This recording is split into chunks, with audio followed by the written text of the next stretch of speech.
देखना मेरा YouTube channel mark 11। Guys आज हम अपनी पूरी टीम के साथ यहाँ मौजूद हैं और एंजॉय करने के लिए आए हुए हैं लाल किला के अंदर। और लाल किला में आज हम अपनी पूरी टीम को वेलकम कहते हैं, खुश आमदीद कहते हैं और पूछते हैं कि इन लोगों को कौन सा आइटम अच्छा लगा खाने में, इन्होंने डिनर में क्या लिया। और कुछ गेम भी हैं यहाँ पे, वो गेम्स भी हम आपको दिखाएंगे और देखेंगे। गेम्स किस टाइप के हैं और फुल एंजॉय कीजिएगा और टीम बड़ी एंजॉयमेंट के उसमें आए। पूछते हैं एहसन भाई कैसा लग रहा है?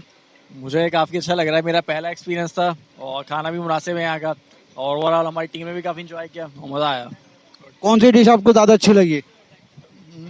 सही थी, सारी बेहतर थी। मतलब झींगा वींगा कुछ बेहतर था और मतलब सही थी।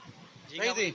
मतलब कोई स्पेशल आपको लगा नहीं लगा? ऐसा स्पेशल आइटम कुछ नहीं था, बस सब खा चुका था पहले। सब नॉर्मल था। Okay okay, thank you thank you. ये हमारे साथ एक और कोलीग हैं। सर आपको कौन सी डिश अच्छी लगी यहाँ पे सर? मेरे ख्याल से सभी सही है, अच्छे। लेकिन ये कि आई थिंक ये प्रॉन्स वगैरह और इस तरीके से ये कुछ फ्राइड चीज़ें अच्छी हैं। तो अपनी फैमिली को आप दोबारा रेफर करेंगे कि आप लोग लाल किला जाएं? सही है, मुनासिब जगह है।